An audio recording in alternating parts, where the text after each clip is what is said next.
انتہائی قابل صد احترام میرے محترم و مکرم معزز سامعین حضرات، رمضان المبارک کا برکتوں والا اور سعادتوں والا مہینہ، اس کی آمد ہے۔ انشاءاللہ تعالی ہم آئندہ جمعہ رمضان میں پڑھیں گے۔ اس ماہ مبارک میں یوں تو پوری دنیا میں اللہ تعالیٰ کی رحمتوں اور برکتوں کا نزول شروع ہو جاتا ہے اور ہر طرف ایک روحانی کیفیت طاری ہو جاتی ہے۔ مسلمان کسی بھی ملک میں ہوں، ان میں روزے اور رات کو تراویح اور آخری عشرے میں اللہ تعالیٰ کے محبوب بندے اعتکاف کی لذتوں سے لطف اندوز ہوتے ہیں۔ ہر مسلمان پر ایک خوشی کی کیفیت ہوتی ہے، لیکن حرم بیت اللہ اور حرم مسجد نبوی اور روضہ اقدس پر تو رمضان المبارک کی برکتوں اور رحمتوں اور اس کی کیفیات اور مشاہدے کا اندازہ وہی کر سکتا ہے جس کو اللہ تعالیٰ یہ سعادت نصیب فرمائے۔ اس ماہ مبارک میں جو عبادتیں خاص طور پر انجام دینی چاہیے، ان میں ایک عمرہ بھی ہے۔ رمضان المبارک میں لوگ عمرہ کے لیے تشریف لے جاتے ہیں، یہ بہت بڑی سعادت ہے۔ عمرے کو حج اصغر بھی کہتے ہیں، اور پھر رمضان المبارک میں عمرہ کی سعادت حاصل کرنا اجر اور ثواب کو دو چند کر دیتا ہے، دو گنا کر دیتا ہے۔ عمرہ کا معنی تو ہے زیارت کرنا، اور شرعی اصطلاح میں عمرہ کہتے ہیں میقات سے احرام باندھ کر خانہ کعبہ کا طواف کرنا اور صفا و مروہ کے درمیان سعی کرنا، یہ ہوگا عمرہ کا شرعی معنی۔ یعنی شرعی اعتبار سے، اصطلاحی اعتبار سے عمرہ کسے کہتے ہیں۔ رمضان المبارک میں چونکہ لوگ کثرت سے عمرہ کرنے جاتے ہیں، تو میں نے مناسب سمجھا کہ رمضان سے قبل رمضان میں عمرہ کے فضائل، اس کے احکام جو ہیں، ان کو بھی عرض کر دیا جائے۔ چنانچہ عمرہ کا حکم کیا ہے، یہ بات بھی نوٹ کرنے والی ہے، تمام حضرات اس بات کو نوٹ کر لیں گے۔ صاحب استطاعت اور اہل ثروت کے لیے عمر بھر میں ایک مرتبہ عمرہ ادا کرنا سنت مؤکدہ ہے۔ بعض علماء کے نزدیک واجب بھی ہے، اور اکثر کے نزدیک سنت مؤکدہ ہے۔ اب آپ حضرات اس بات کی طرف توجہ فرمائیں، صاحب استطاعت کون ہے؟ جس شخص کے پاس عمر بھر میں ایک دفعہ اتنا مال آ گیا کہ وہ آنے جانے کا خرچہ اور اس کے علاوہ پیچھے گھر کا نظام بھی چل سکے، اتنا مال آ گیا تو اس پر حج فرض ہو جائے گا۔ لہذا صاحب استطاعت پر عمرہ بھی سنت مؤکدہ کے طور پر یا واجب کے طور پر ثابت ہو جائے گا۔ حدیث پاک میں عمرے کی بڑی فضیلت آئی ہے، خصوصاً رمضان المبارک میں عمرہ ادا کرنے کی بڑی فضیلت ہے۔ دیکھیں، بات یہ ہے کہ اللہ تعالیٰ سے انسان کی محبت کا تقاضا یہ ہے کہ بندہ اس سے قریب سے قریب تر ہو۔ حالانکہ اللہ تعالیٰ اس سے بلند و برتر ہے کہ اس کے ہاں نزدیکی، دوری، یہ جو مادی نظام ہے، اللہ تعالیٰ اس کا پابند نہیں ہے۔ لیکن ہماری مادیت کی رعایت میں دنیا کے اندر اللہ تعالیٰ سے قریب تر ہونے کے لیے ہمارے اعتبار سے اللہ تعالیٰ نے اپنا ایک گھر بتا دیا۔ چنانچہ فرمایا تم یہاں آؤ گے تو گویا میرے گھر آؤ گے۔ سبحان اللہ، اور کیا ہی بات ہوگی، کیا ہی شان ہوگی۔ محبوب کے گھر پہنچ کر محبوب کے پاس اس کے گھر میں پہنچنا، یہ بہت بڑی سعادت ہے۔ پھر ضابطہ یہ ہے کہ محبوب کے گھر پہنچ کر ایک عاشق کا دل مزید بے چین ہو جاتا ہے۔ اس کا دل کرتا ہے کہ محبوب کی چوکھٹ پر پیشانی رگڑے اور اپنے دل کی آرزویں پوری کرے۔ اللہ تعالیٰ نے یہ ہمیں احسان فرمایا کہ ایک چوکھٹ ہمیں عطا فرما دی تاکہ اس جذبے کی تسکین ہو سکے۔ ہم مقام ابراہیم پر نماز کے ذریعے اپنی جبین نیاز اس کے سامنے رکھ سکیں اور ملتزم میں اس کے دامن سے چمٹ کر التجائیں کر پائیں۔ اس لیے میں نے عرض کیا کہ عمرے کو حج اصغر بھی کہتے ہیں۔ اس کی کچھ شرائط ہیں، میں شرائط بھی عرض کروں گا اور پھر اس کے کچھ جو احکامات ہیں وہ بھی عرض کروں گا۔ عمرہ کی ادائیگی کے لیے احرام شرط ہے، بغیر احرام کے عمرہ نہیں ہوگا۔ چنانچہ جو شخص میقات سے بغیر احرام کے تجاوز کرے گا اس کا عمرہ نہیں ہوگا، لہذا احرام شرط ہے۔ اسی طرح عمرہ کا رکن اعظم بیت اللہ شریف کا طواف ہے۔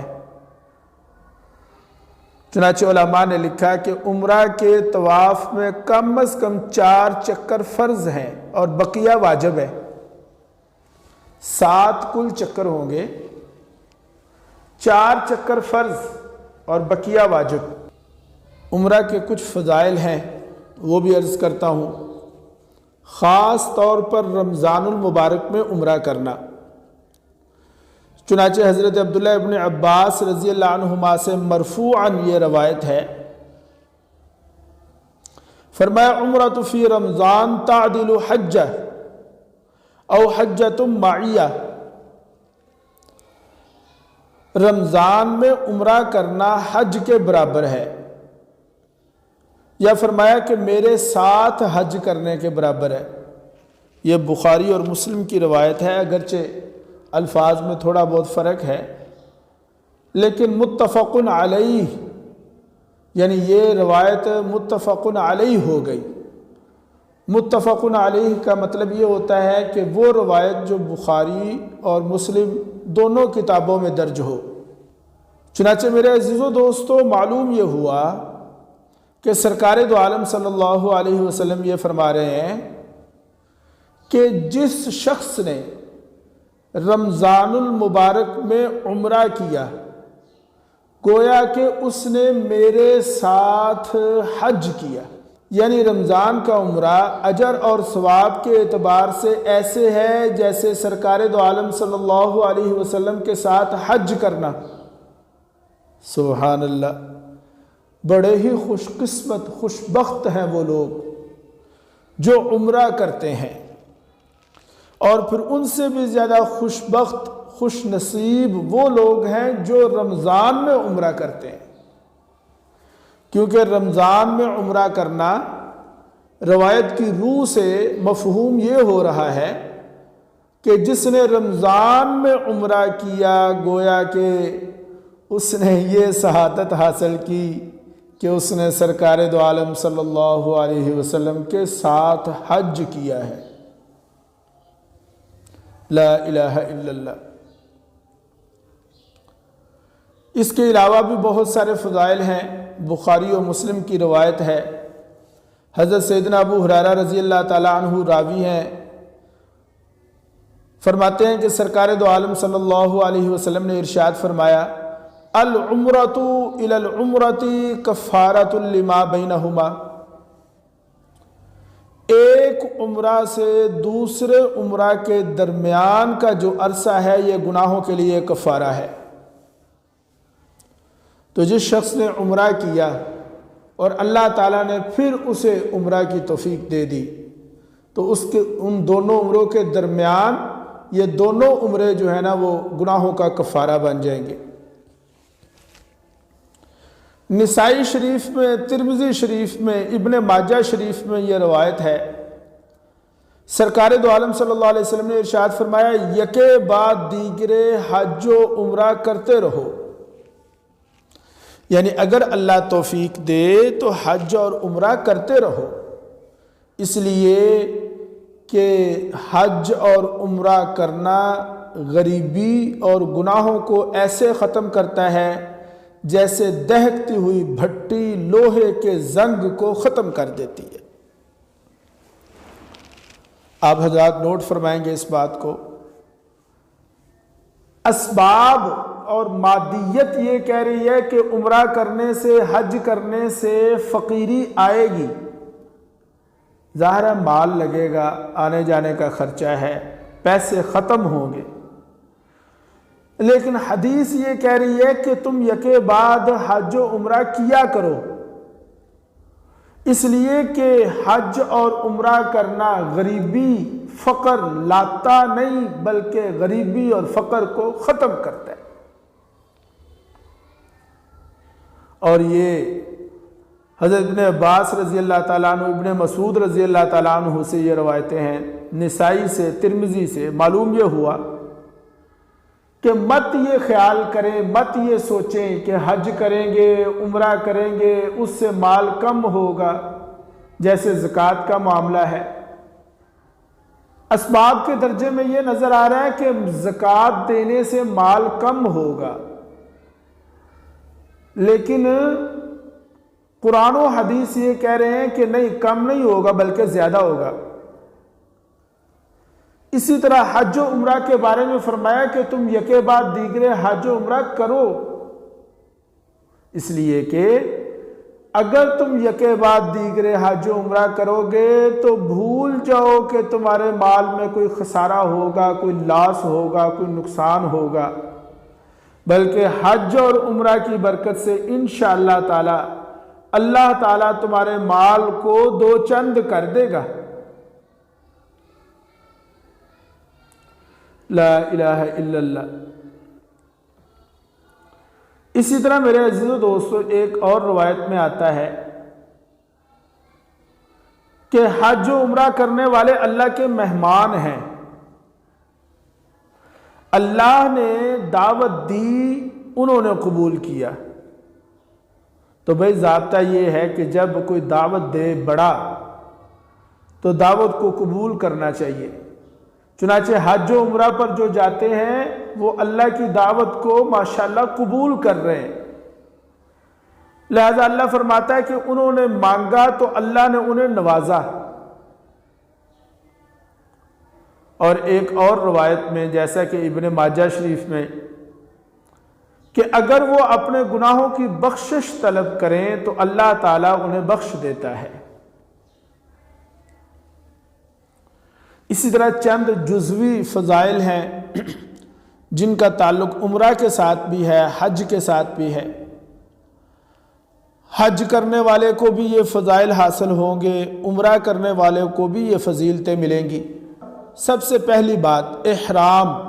کتابوں میں لکھا ہے جب بھی کوئی مومن اپنا دن احرام کی حالت میں گزارتا ہے تو اس دن کا سورج اس کے گناہوں کو ساتھ لے کر ڈوبتا ہے۔ کہ جب بھی کوئی مومن جو دن بھی حالت احرام میں گزارے گا، فرمایا اس دن کا سورج اس کے گناہوں کو اپنے ساتھ لے کر غروب ہوتا ہے۔ پھر احرام باندھنے کے بعد دوسرا کام یہ ہے کہ تلبیہ، چنانچہ لبیک اللہم لبیک لبیک لا شریک لک لبیک ان الحمد والنعمت لک والملک لا شریک لک۔ روایات میں آتا ہے کہ تلبیہ کہنے والا جب تلبیہ کہتا ہے تو اس کے دائیں بائیں زمین کے آخری کونے تک پتھر، درخت اور مٹی کے ذرے بھی تلبیہ کہتے ہیں۔ اور پھر فرمایا کہ جب کوئی تکبیر یا تلبیہ کہے تو اونچی آواز سے کہے، اور فرمایا کہ جب کوئی تکبیر یا تلبیہ اونچی آواز سے کہتا ہے تو اسے خوشخبری دی جاتی ہے۔ صحابہ نے پوچھا کہ اے اللہ کے رسول، جنت کی خوشخبری؟ آپ نے فرمایا ہاں۔ اسی طرح روایات میں جیسا کہ ترمذی، ابن ماجہ وغیرہ میں حضرت ابوبکر صدیق رضی اللہ تعالیٰ عنہ سے آپ صلی اللہ علیہ وسلم سے پوچھا گیا کہ کون سا عمل سب سے افضل ہے؟ آپ صلی اللہ علیہ وسلم نے فرمایا کہ تلبیہ میں آواز بلند کرنا اور خون کا بہانا، یعنی قربانی کرنا۔ اس طرح میرے عزیزو دوستو، جو شخص عمرہ کرتا ہے اس پر کچھ چیزیں واجب ہو جاتی ہیں۔ علماء نے لکھا کہ عمرہ کے 8 واجبات ہیں۔ یہ میں لکھ کر لایا ہوں، یہ چونکہ واجبات ہیں، سنتیں ہیں، مستحبات ہیں، یہ ساری چیزیں میں لکھ کر لایا ہوں۔ یہ میرے سامنے، یہ میں لکھ کر اس لیے لایا ہوں تاکہ کوئی ترتیب میں آگے پیچھے نہ ہو جائے۔ میں آپ حضرات کے سامنے یہی لکھا ہوا پڑھ دیتا ہوں، البتہ جس چیز کی صراحت کی ضرورت ہوئی وہ میں درمیان میں کرتا جاؤں گا۔ چنانچہ عمرہ کے لیے 8 چیزیں واجب ہیں۔ نمبر 1، میقات سے احرام باندھنا۔ نمبر 2، طواف کے 4 چکروں کے بعد مزید 3 چکر کر کے طواف پورا کرنا۔ میں نے شروع میں عرض کیا کہ پہلے 4 چکر فرض ہیں اور بعد والے 3 واجب ہیں، لہذا واجبات میں سے یہ ہے کہ 3 چکر پورے کر کے، یعنی پورے 7 چکر لگانا۔ پھر اس کے لیے تیسرا واجب یہ ہے کہ باوضو طواف کرنا۔ بے وضو طواف کرنے سے واجب رہ جائے گا۔ اور چوتھا اس کا واجب یہ ہے کہ پیدل طواف کیا جائے۔ تو اگر عذر نہ ہو تو پھر پیدل طواف کیا جائے۔ وہاں آپ جائیں گے تو وہاں آپ کو مل جائیں گی سواریاں بھی، خاص طور پہ اوپر والے حصہ میں اگر جائیں تو وہاں آپ کو سواریاں بھی مل جائیں گی، لیکن اگر عذر نہ ہو تو پیدل طواف کرنا۔ اور اس طرح طواف کے بعد 2 رکعت نماز پڑھنا۔ طواف مکمل ہو گیا، مقام ابراہیم کے پاس یا جہاں کہیں بھی جگہ ملے وہاں پر 2 رکعت نماز پڑھنا۔ عمرہ کے لیے چھٹا واجب یہ ہے کہ صفا اور مروہ کی سعی کرنا۔ یہ صفا اور مروہ یہ وہی 2 پہاڑ ہیں جن کے بارے میں آتا ہے کہ حضرت حاجرہ علیہ السلام نے وہاں پر چکر لگائے، تو ان کی سعی کرنا۔ اور سعی کی تفصیل کیا ہے وہ میں آگے عرض کرتا ہوں۔ اور نمبر 7 یہ ہے کہ پیدل سعی کرنا۔ اور نمبر 8 یہ ہے کہ طواف اور سعی کرنے کے بعد سر منڈانا یا بال کتروانا۔ مرد ہے تو وہ سر منڈوا لے، اور اگر عورت ہے تو وہ سارے بالوں کو اکٹھا کر کے نیچے چوٹی سے تھوڑے سے کتروا لے۔ اسی طرح عمرہ کی چند سنتیں اور مستحبات بھی ہیں۔ مثلا احرام باندھنے سے پہلے وضو یا غسل کرنا۔ نمبر 2، سفید رنگ کی ایک نئی چادر اور ایک لنگی پہننا، یعنی 2 چادریں ہوں، ایک چادر اوپر لے لی جائے اور ایک چادر نیچے بطور لنگی کے باندھ لیا جائے۔ خوشبو لگانا۔ احرام باندھنے کے بعد 2 رکعت نماز پڑھنا، یہ بھی سنت ہے۔ کثرت سے تلبیہ پڑھنا، یعنی جب احرام باندھ لیا تو پھر تلبیہ لبیک اللہم لبیک یہ بار بار پڑھتے رہیں۔ پھر اسی طرح جب بھی تلبیہ شروع کریں تو اس کو بار بار پڑھیں۔ نبی کریم صلی اللہ علیہ وسلم پر درود بھیجنا، اللہ سے جنت اور نیک لوگوں کی صحبت کی دعا کرنا، جہنم سے پناہ مانگنا، مکہ میں داخل ہوتے وقت غسل کرنا، مکہ میں دن کے وقت باب المعالات سے داخل ہونا، بیت اللہ شریف سے ملاقات کے وقت تکبیر و تحلیل کہنا، جب بیت اللہ شریف پر نگاہ پڑے تو دعاؤں کا اہتمام کرنا۔ دیکھیں علماء نے لکھا کہ جب بیت اللہ شریف پر نگاہ پڑے تو جو دعا مانگی جائے گی اللہ پاک قبول فرمائیں گے۔ لہذا علماء نے لکھا کہ پھر اب جب بیت اللہ پر پہلی نگاہ پڑتی ہے تو کون سی دعا مانگنی چاہیے؟ توجہ فرما لیں۔ بہت سارے اقوال کیے گئے لیکن میرے ذہن میں مختصراً دو باتیں ہیں۔ نمبر ایک تو یہ دعا مانگی جائے کہ یا اللہ تعالی حضور نبی کریم صلی اللہ علیہ وسلم نے جتنی خیریں جتنی بھلائیاں آپ سے مانگی ہیں ان میں ہمارا بھی حصہ فرما دے، اور سرکار دو عالم صلی اللہ علیہ وسلم نے جتنے فتنوں جتنی آزمائشوں سے پناہ مانگی ہے ہمیں بھی پناہ عطا فرما دے۔ ایک تو یہ دعا ہے جو انتہائی اہم ہے، اس موقع پر مانگی جائے۔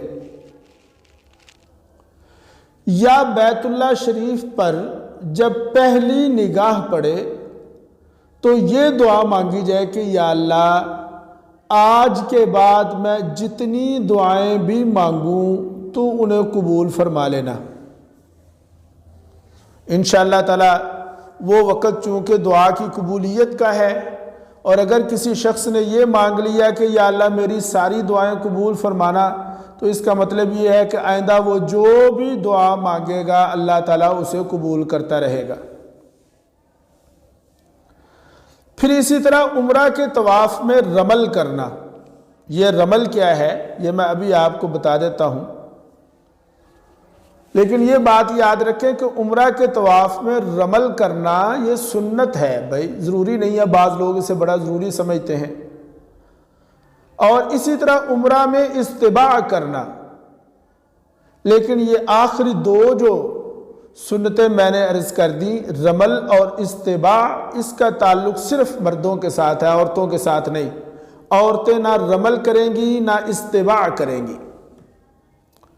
اب سن لے رمل کسے کہتے ہیں؟ رمل کہتے ہیں کہ کندھے ہلا کر پہلوانوں کی طرح تیز تیز چلنا۔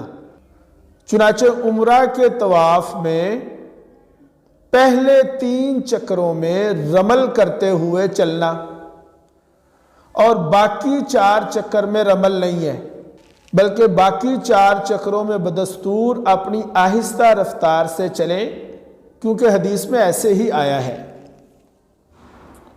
میں سمجھاتا ہوں یہ بات۔ رمل کہتے ہیں ایسے سینہ کو تان کر باہر نکال کر کندھے چوڑے کر کر اور اکڑ کر پہلوانوں کی طرح تیز تیز چلنا، اور یہ پہلے 3 چکروں میں ہوگا بس۔ اس میں ایک بات یاد رکھیں کہ رمل میں اچھل کر چلنا نہیں ہے۔ ہم نے دیکھا بہت سارے لوگوں کو، وہ اکڑ کر بھی چل رہے ہوتے ہیں، اچھل کر بھی چل رہے ہوتے ہیں۔ اچھل کر چلنا نہیں ہے، بلکہ صرف سینہ تان کر پہلوانوں کی طرح اکڑ کر چلنا، یہی رمل ہے۔ استباع کسے کہتے ہیں؟ احرام کی اوپر کی چادر کو دائیں بغل کے نیچے سے نکال کر دونوں طرفوں کو بائیں کندھے پر ڈال لینا، یہ طواف کے وقت ایسا کرنا مسنون ہے۔ لہذا رمل اور استباع عمرہ کے طواف میں کرنا سنت ہے۔ چنانچہ اگر کسی نے رمل نہیں کیا، اجتباع نہیں کیا تو یہ سنت ہے، اگر رہ بھی گیا تو کوئی بات نہیں، عمرہ انشاءاللہ ادا ہو جائے گا۔ پھر سمجھ لیں احرام کی وہ چادر جو ہم اوپر لیتے ہیں، اس چادر کی دائیں جانب کو یعنی دائیں بغل کے نیچے سے دایاں مونڈا، دایاں کندھا جو ہے وہ باہر نکال کے برہنہ کر کے پھر اس کو اوپر لے لینا۔ لیکن میں نے عرض کر دیا کہ رمل نہ عورت کے لیے رمل ہے نہ استباح ہے۔ احرام کے بھی کچھ واجبات ہیں اور وہ دو ہیں۔ احرام کے لیے پہلا واجب یہ ہے کہ میقات سے احرام باندھا جائے، یعنی اس سے مؤخر نہیں کرنا، اور دوسرا ممنوعات احرام سے بچنا، جو چیزیں احرام میں ممنوع ہیں وہ بھی میں آگے عرض کر دیتا ہوں، ان چیزوں سے بچنا یہ احرام کے واجبات میں سے ہے۔ احرام کی کچھ سنتیں ہیں، تقریباً 9، یہ میں لکھ کر لایا ہوں، میں آپ کے سامنے پڑھ دیتا ہوں۔ نمبر 1، حج کا احرام حج کے مہینوں میں باندھنا، کیونکہ ان سے پہلے احرام باندھنا احناف کے نزدیک مکروہ ہے۔ اسی طرح امام شافعی کے نزدیک بالکل جائز ہی نہیں ہے۔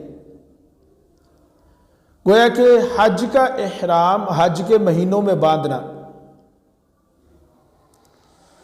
اپنے ملک کے میقات سے احرام باندھنا جبکہ اس سے گزر ہو، اور سنت یہ ہے کہ اپنے ملک یا اپنے راستہ کی میقات سے اعراض نہ کرے۔ ہاں جی، جہاں سے ہم گزر رہے ہیں اپنے ملک کی میقات جو حد مقرر ہے اس سے پہلے پہلے احرام باندھ لینا سنت ہے۔ اسی طرح غسل یا وضو کرنا، البتہ غسل کرنا افضل ہے۔ اسی طرح 2 کپڑے یعنی چادر اور تہبند باندھنا۔ اسی طرح خوشبو اور تیل لگانا، لیکن یہ بات یاد رہے کہ احرام کی نیت کرنے سے پہلے اپنے بدن پر خوشبو لگانا ہے۔ احرام کی نیت میں ابھی بتا دیتا ہوں، اس سے پہلے احرام کی سنت کی نیت سے 2 رکعت نماز ادا کرنا۔ تلبیہ کے جو الفاظ حدیث شریف کی روایات میں آئے ہیں ان کو کم و بیش کیے بغیر پڑھنا سنت ہے، اور وہ الفاظ یہ ہیں: لبیک اللہم لبیک، لبیک لا شریک لک لبیک، ان الحمد والنعمت لک والملک لا شریک لک۔ اور پھر سنت یہ ہے کہ تلبیہ 1 دفعہ سے زیادہ پڑھنا، یعنی تلبیہ کا 3 دفعہ تکرار کرنا۔ احرام باندھتے وقت تلبیہ کا 1 دفعہ پڑھنا فرض ہے اور اس کو 3 دفعہ تک پڑھنا سنت ہے۔ اور پھر میں پہلے عرض کر چکا ہوں کہ تلبیہ بلند آواز سے پڑھنا، لیکن یاد رہے کہ عورت بلند آواز سے نہیں پڑھے گی، وہ آہستہ آواز سے ہی پڑھے گی۔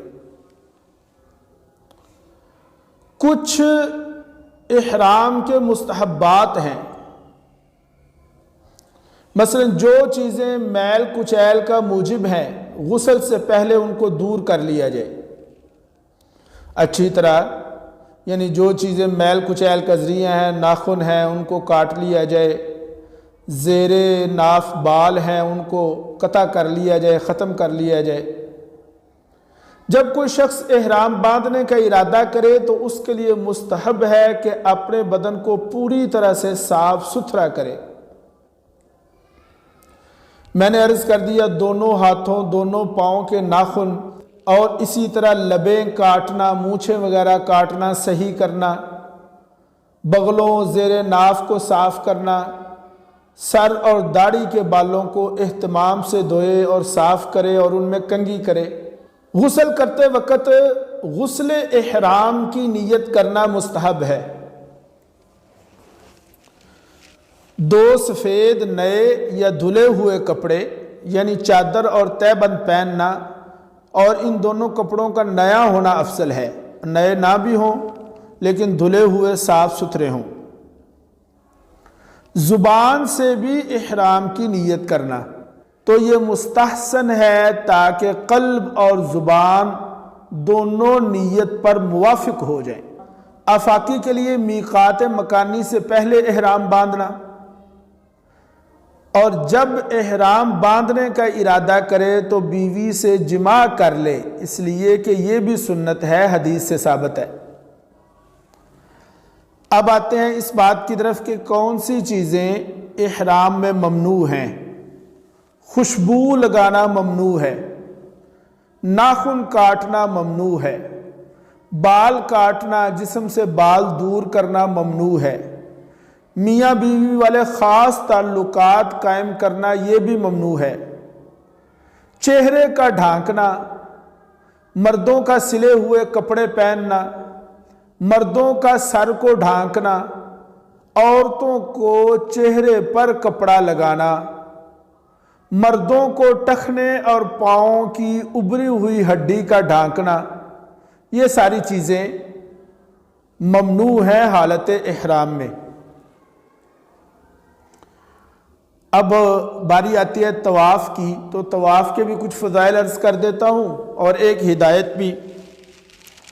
ہمارے استاد محترم یہ فرماتے ہیں کہ اگر طواف میں اہلیہ یا کوئی محرم ساتھ ہے تو یہ جو احرام کا پلو ہے، اس پلو کو اوپر ڈالیں گے جب ہم بائیں کندھے پر، تو وہ جو محرم عورت ہے اس کو چاہیے کہ وہ پلو پکڑ لے۔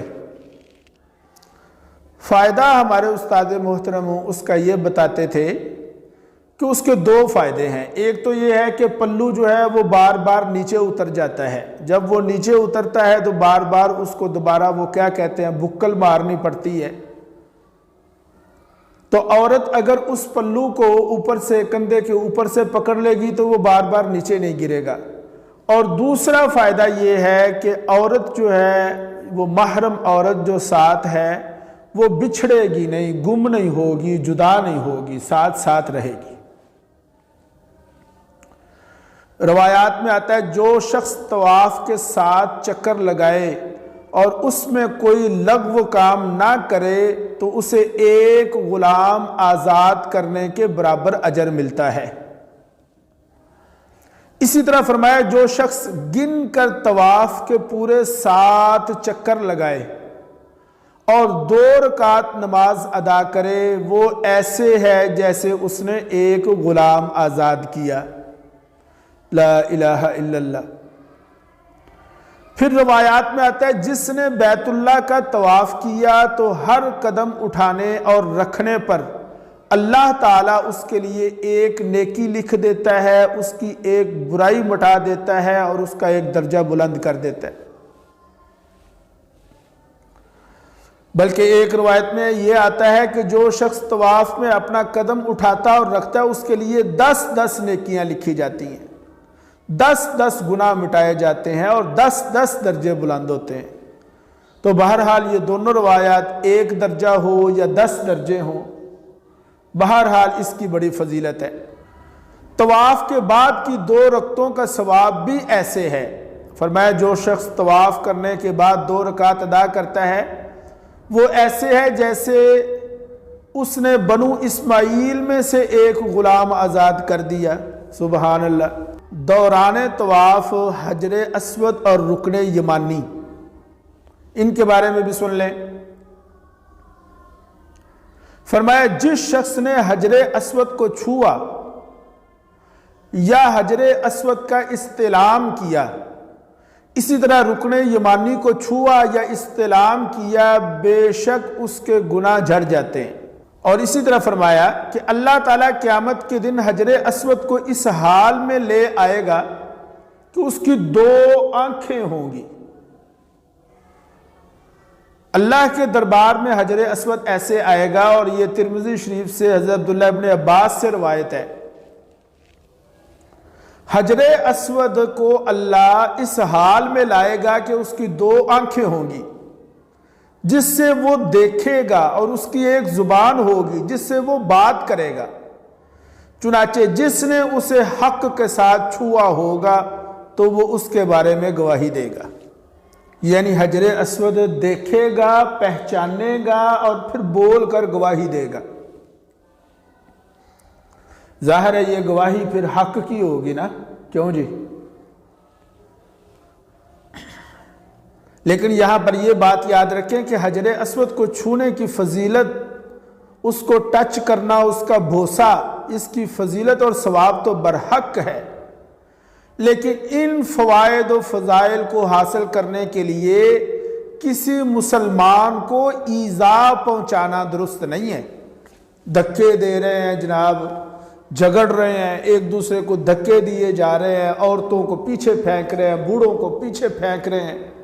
کیا ہے جی؟ بوسہ جی، ٹچ ہے جی، حجر اسود کو چھونا ہے جی، بوسہ لینا ہے جی۔ یاد رکھیں، بوسہ لینا، چھونا یہ اجر اور ثواب کا باعث ہے، لیکن ایذائے مسلم حرام ہے۔ لا الہ الا اللہ، موقع مل جائے تو جتنے مرضی وہاں پر بوسے کریں، جتنا مرضی وہاں پر ٹھہریں، اور اگر موقع نہیں ملا تو دور سے استلام کر دیں، ایذائے مسلم سے بچیں۔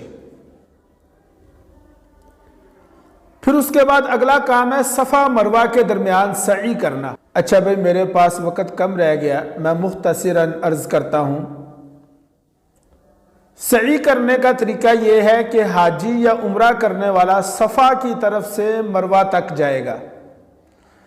ہم سٹارٹ لیں گے، آغاز کریں گے صفا سے، لہذا صفا سے چل کر مروہ کی طرف جانا یہ ایک چکر ہو گیا، پھر مروہ سے لے کے صفا تک واپس آنا یہ دوسرا چکر ہو گیا۔ یہ نہیں ہے کہ صفا سے گھوم کر اوپر سے چکر لگا کر پھر واپس صفا پر آئیں گے تو ایک چکر ہوگا، یہ ایک نہیں، یہ 2 چکر ہو گئے۔ روایات میں آتا ہے صفا اور مروہ کے درمیان سعی کرنا 70 غلام آزاد کرنے کے برابر ہے۔ البتہ سعی کے بھی کچھ واجبات ہیں، وہ 6 ہیں۔ نمبر 1، سعی کا ایسے طواف کے بعد ہونا جو جنابت و حیض و نفاس یعنی حد سے اکبر سے پاک ہونے کی حالت میں کیا ہو۔ پھر سعی کے 7 چکر پورے کرنا واجب ہے۔ اگر کوئی عذر نہ ہو تو سعی میں پیدل چلنا چاہیے۔ عمرہ کی سعی کا احرام کی حالت میں ہونا چاہیے۔ عمرہ کی جو سعی ہے وہ حالت احرام میں ہو۔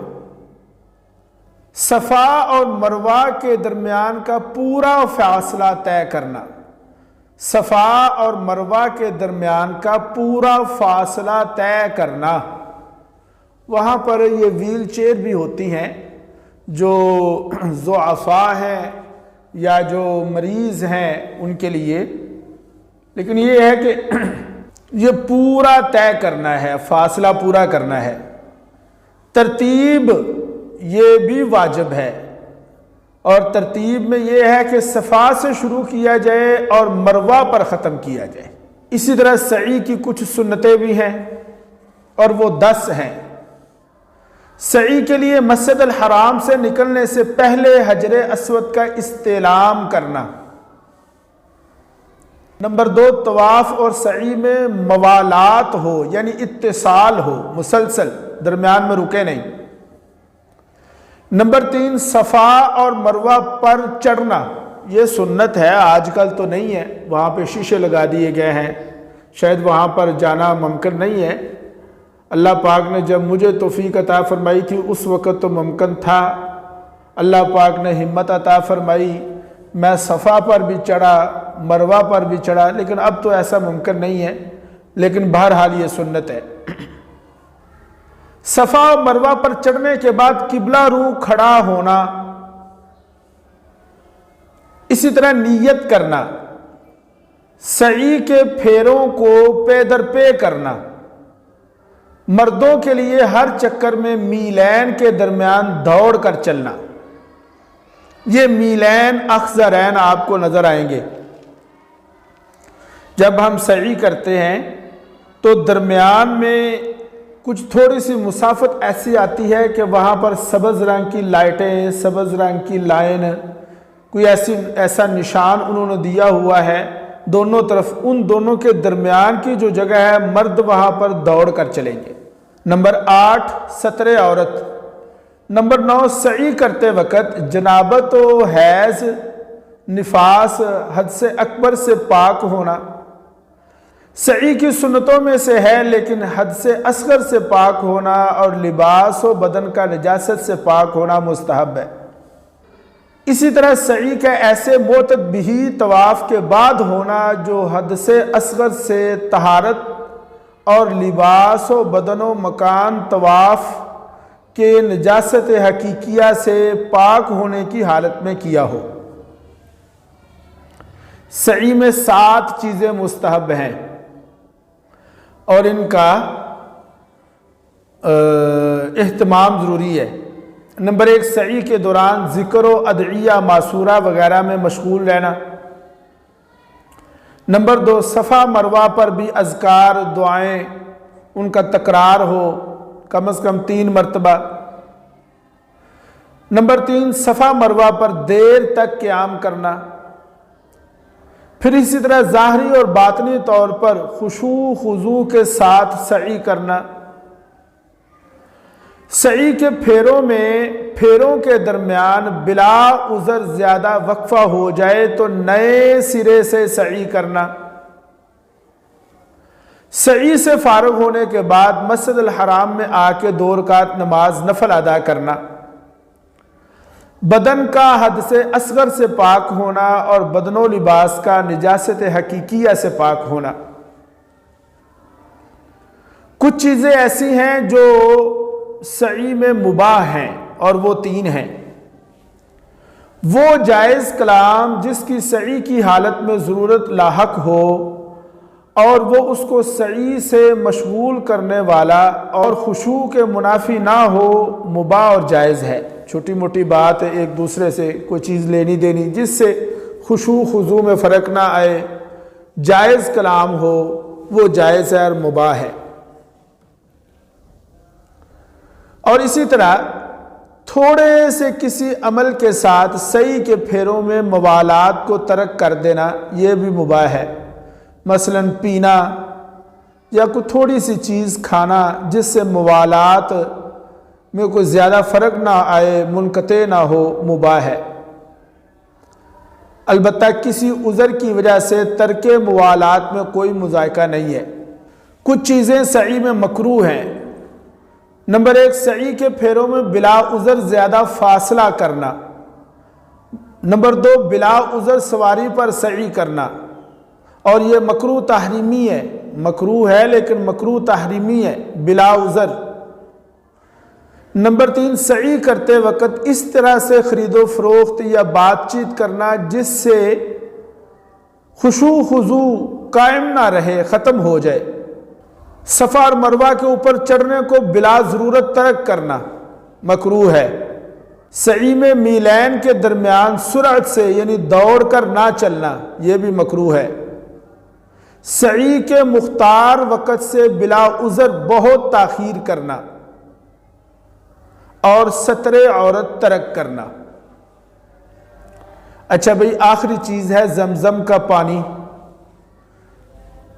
آب زمزم کی برکت، آب زمزم کے جو فضائل ہیں وہ کسی سے بھی ڈکے چھپے نہیں ہیں. ہم سب جانتے ہیں کہ وہ برکت والا پانی ہے. دنیا میں واحد ایسا پانی ہے جس میں شفا رکھی گئی ہے، برکت ہے اس میں.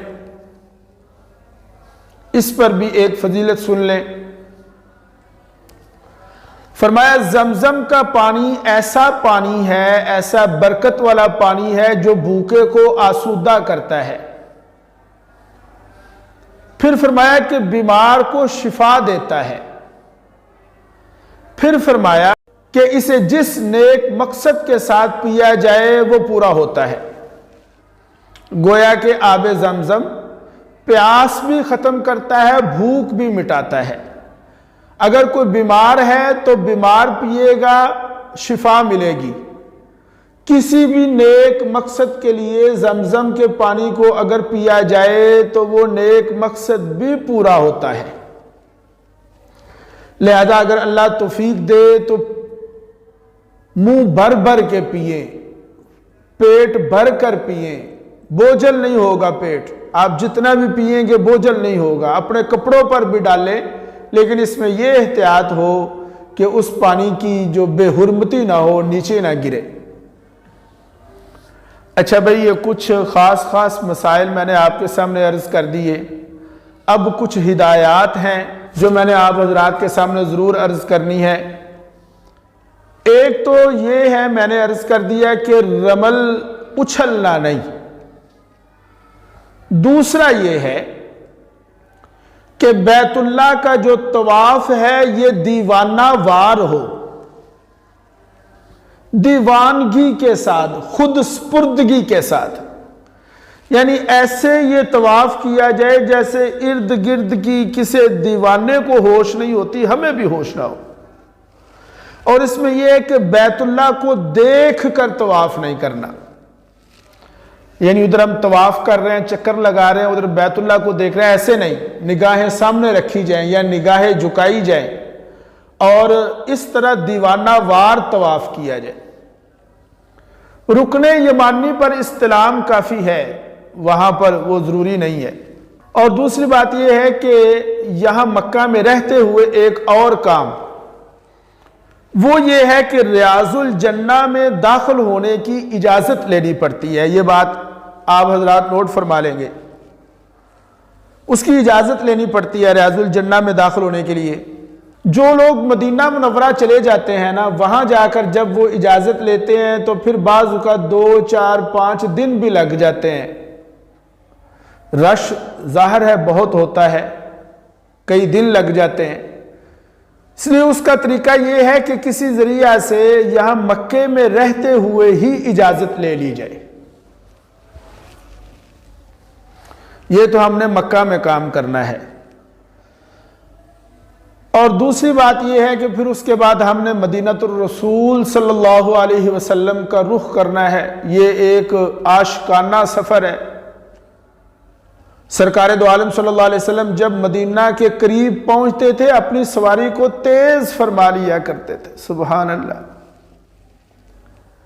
یہاں پر ایک بات عرض کر دوں کہ بھئی جب ہم کسی کے پاس جاتے ہیں تو کوئی نہ کوئی ہدیہ لے کر جاتے ہیں۔ ہم مکہ سے مدینہ منورہ جا رہے ہیں تو کیا ہدیہ لے کر جائیں؟ سرکار دو عالم صلی اللہ علیہ وسلم کے دربار میں ہم کیا ہدیہ لے کر جائیں؟ کیا ہدیہ ہونا چاہیے جو وہاں پر ہم پیش کریں؟ اس کے لیے علماء نے لکھا کہ مکہ میں رہتے ہوئے ایک قرآن پاک پڑھ لیے۔ مکہ میں جو ہمارا قیام ہوگا، قرآن پاک کی تلاوت ہو، ایک قرآن پاک ہم مکمل کر لیں اور وہ قرآن مجید ہم آپ صلی اللہ علیہ وسلم کے دربار میں حاضری کے وقت بطور ہدیہ کے رکھ لیں، اور جب جائیں مدینہ منورہ تو وہ ہدیہ لے کر جائے۔ اور بھئی عزیزو دوستو، اگر قرآن مجید پڑھنے کا موقع نہیں مل رہا تو جتنا پڑھ سکیں، قرآن نہیں پڑھ سکے کچھ تلاوت، کچھ آیات، کچھ ذکر و اذکار، درود پاک، کچھ نہ کچھ پڑھ کر اپنے پاس اس نیت سے رکھ لیں کہ ہم نے مدینہ جاتے ہوئے سرکار دو عالم صلی اللہ علیہ وسلم کے لیے یہ ہدیہ لے کر جانا ہے۔ وہاں جا کر ستون عائشہ پر نوافل پڑھیں، ریاض الجنہ میں جائیں، وہاں پر نوافل پڑھیں، اللہ توفیق دے وہاں پر دعا کریں۔ البتہ جو وہاں پر دعائیں مانگی جائیں گی اس میں ایک بڑی ہی اچھی دعا علماء نے بتائی، وہ یہ ہے کہ ریاض الجنہ جو ہے وہ جنت کا ٹکڑا ہے، اور جنت کے بارے میں یہ آتا ہے کہ جس آدمی کو جنت میں داخل کر دیا جائے گا پھر اسے جنت سے نکالا نہیں جائے گا۔ ہائے، چنانچہ ہم وہاں پر یہ دعا کریں کہ یا اللہ تیری جنت میں آج میں پہنچ چکا ہوں، داخل ہو چکا ہوں۔ اے اللہ تعالیٰ، تیرا یہ ضابطہ ہے کہ جو تیری جنت میں داخل ہوتا ہے تو پھر اسے نکالتا نہیں ہے، اسے باہر نہیں نکالتا۔ میں بھی داخل ہو چکا ہوں، تیری جنت میں داخلہ ہو چکا ہے یا اللہ تعالیٰ، کل قیامت والے دن تو مجھے اس جنت سے باہر مت نکالیو۔ یہ دعا کی جائے۔ سلام جو کرنا ہے اس میں بھی اس بات کا خیال رکھا جائے، وہاں پہنچ کر بغیر ہاتھ اٹھائے ہم دھیمی آواز، مناسب آواز کے ساتھ درود و سلام پڑھیں، درود و سلام کا ہدیہ پیش کریں۔ اور وہاں بھی یہ بات یاد رکھیں کہ درود و سلام کے وقت وہاں پر رش ہوتا ہے، باری نہیں آتی، قرب نصیب نہیں ہوتا۔ کوئی ایسا وقت دیکھا جائے دن کے 9-10 بجے کے وقت یا رات کے وقت، سلام کا بہتر وقت ہے۔ نمازوں کے اوقات میں گریز کیا جائے کیونکہ نمازوں کے اوقات میں وہاں پر رش ہوتا ہے، تو دن میں 9-10 بجے کے وقت اس وقت کو ہم اگر درود و سلام کے لیے چنیں تو بڑا ہی مناسب رہے گا۔ پھر عزیزو دوستو آخری بات عرض کرتا ہوں کہ بعض لوگ جو ہیں وہ واپسی پر احرام باندھ لیتے ہیں اور پھر ایک اور عمرہ کر لیتے ہیں۔ ہم مکہ میں رہ کر بھی عمرہ کر سکتے ہیں، مسجد عائشہ پر وہاں جا کر وہاں سے احرام باندھ کر آ جائیں اور عمرہ کر لیں۔ اس کی ایک اور صورت بھی ہے، میدان عرفات حرم میں نہیں حل میں ہے۔ چنانچہ کئی لوگوں کو ہم نے دیکھا کہ وہ جب زیارات کے لیے عرفات کی طرف جاتے ہیں نا تو احرام باندھ کر گاڑی میں بیٹھتے ہیں، وہاں جا کر وہ زیارات بھی کر لیتے ہیں اور حل میں بھی چلے جاتے ہیں، اور جب وہاں میدان عرفات سے لوٹتے ہیں تو وہ پھر احرام کی نیت کر لیتے ہیں اور آ کر عمرہ ادا کر لیتے ہیں۔ اللہ تعالیٰ اگر توفیق دے، بڑی ہی سعادت کی بات ہے۔